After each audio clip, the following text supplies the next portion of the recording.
बहुत दिन हो गए वकार भाई हमारे घर नहीं आ रहे।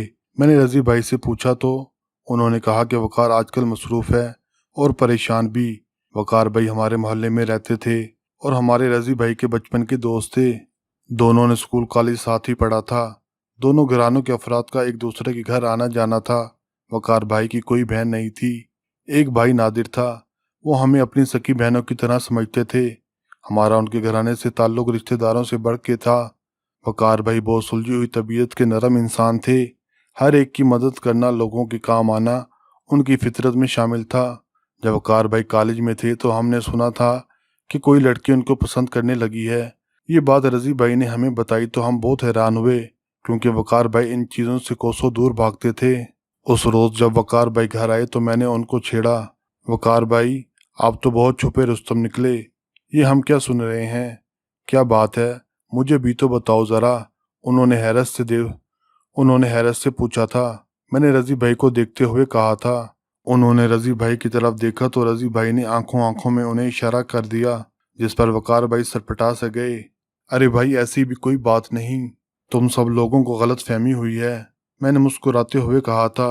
आखिर खाला को कौन मनाएगा? मैंने एक बार फिर शरारत से कहा। ऐसी कोई बात नहीं, जब होगी बता दूंगा, उन्होंने गहरी सांस लेते हुए कहा था। दिन गुजरते गए। रजी भाई और वकार भाई दोनों ने तालीम मुकम्मल की और फिर अमली ज़िंदगी में कदम रख दिया। मुलाजमत मिलते ही अम्मी ने रजी भाई के लिए लड़कियां देखना शुरू कर दी। जल्द ही एक लड़की पसंद आ गई और हमने शादी की तैयारियां शुरू कर दी। अपने दोस्त की शादी में वकार भाई ने बढ़ चढ़कर हिस्सा लिया। पूरी शादी के दौरान हम उन्हें छेड़ते रहे कि चाहें तो आप भी कोई लड़की पसंद कर लें, मगर हमारी छेड़छाड़ पर वो मुस्कुरा के चुप हो जाते। हमारे भाई की शादी के बाद वकार भाई की अम्मी यानी खाला भी चाहती थी कि उनके बेटे की शादी हो जाए। खाला ने वकार से कह दिया था कि अगर उन्हें कोई लड़की पसंद है तो बताएं, वरना फिर वो अपनी पसंद की लड़की ले आएंगी।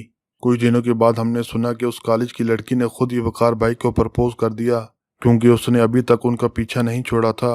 वो मुसलसल फोन करती थी और मिलने का भी इसरार करती। उसका नाम आमना था। खूबसूरत और अच्छे खानदान की थी, पढ़ी लिखी भी थी और वकार भाई को दीवानगी की हद तक पसंद करती थी। जितनी जज्बाती थी वकार भाई, उतने ही ठहरे हुए मिजाज के थे, कम गो और सादा तबीयत के मालिक।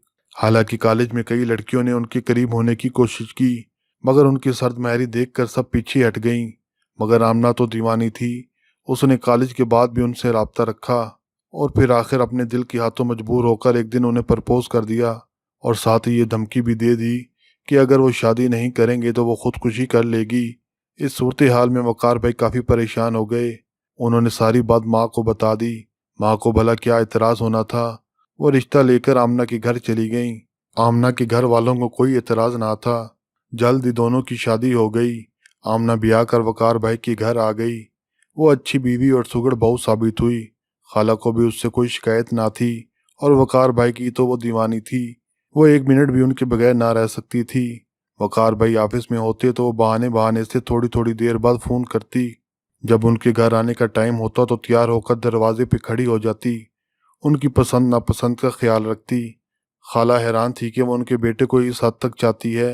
वक्त इसी तरह गुजरता रहा और उन दोनों की शादी को 3 साल हो गए। अभी तक वकार भाई की कोई औलाद ना हुई थी, जबकि इस अरसे में रजी भाई के 2 बच्चे हो गए थे। जब रिश्तेदार बातें करने लगे तो खाला को भी एहसास हुआ।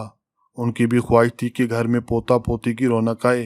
वकार भाई को अभी बेटी की बहुत ख्वाहिश थी, क्योंकि उनकी कोई बहन नहीं थी। एक रोज़ खाला ने बातों बातों में आमना से अस्पताल चलने को कहा तो वो हंसकर टाल गई।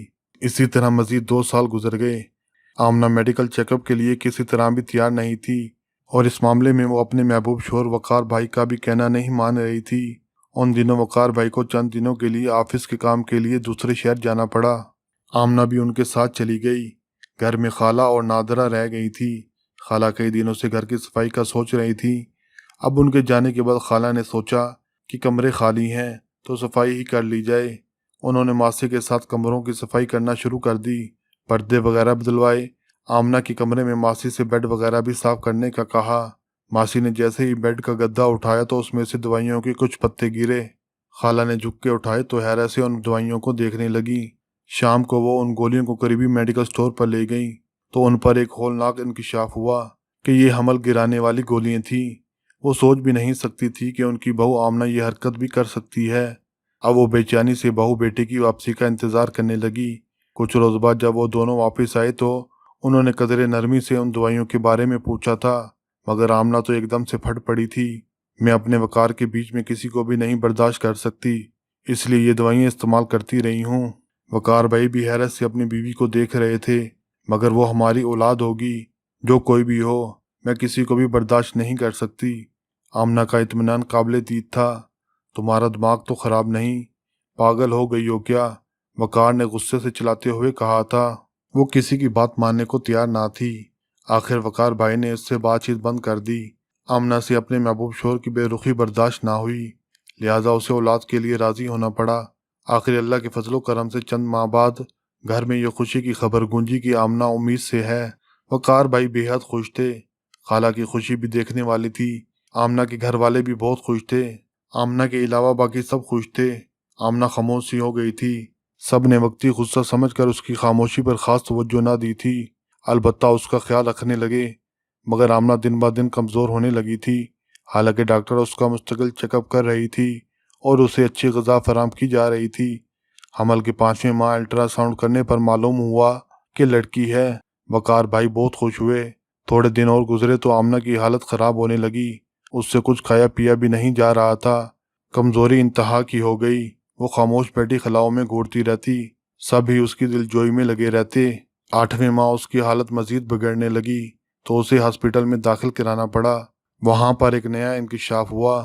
پتہ چلا کہ کئی سال حمل گرانے والی گولیاں کھانے کی وجہ سے آمنہ کی طبیعت خراب ہوئی ہے۔ انہی کی وجہ سے اندرونی پیچیدگی ہو گئی تھی۔ آمنہ رونے لگی تھی۔ اسے اب احساس ہو چکا تھا کہ اس نے نہ صرف اپنے ساتھ بلکہ بچی اور وقار کے ساتھ بھی بہت زیادتی کی تھی۔ ڈاکٹر کا خدشہ تھا کہ ہونے والی بچی اب نارمل ہوگی۔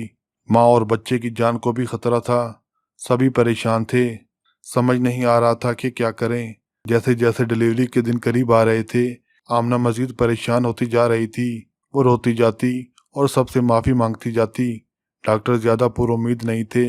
خالہ اور آمنہ کی امی نمازیں پڑھ کر دعائیں کر رہی تھیں۔ ایک صبح آمنہ کی حالت بگڑنے لگی تو اس کو لیبر روم میں لے جایا گیا۔ اس وقت میکی اور سسرال کے سب لوگ جمع ہو گئے اور دعائیں کرنے لگے۔ تقریباً 4 گھنٹے کے طویل آپریشن کے بعد تھکی تھکی سی ڈاکٹر باہر آئی تو سب ہی بے قراری سے اس کی جانب لپکے۔ ڈاکٹر نے خوشخبری سنائی کہ ماں اور بچہ دونوں خیریت سے ہیں۔ اس خبر پر سبھی نے خدا کا شکر ادا کیا تھا۔ وقار بھائی کی خوشی کا تو کوئی ٹھکانہ ہی نہ تھا۔ وہ اپنے مہربان رب کا شکر ادا کرنے لگے۔ واقعی اللہ کا کرم تھا کہ دونوں ماں بیٹی بچ گئی تھیں۔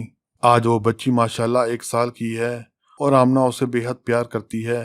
پہلے اس نے ممتا کے جذبے کو محسوس ہی نہیں کیا تھا، مگر جب وہ حمل سے ڈیلیوری تک کے مراحل سے گزری، اس تکلیف نے اسے باور کرایا کہ دنیا میں محبت کی کئی قسمیں ہوتی ہیں۔ صرف وہی محبت نہیں ہوتی جو وہ وقار سے کرتی تھی، بلکہ ممتا کی محبت بھی خاص رتبہ رکھتی ہے۔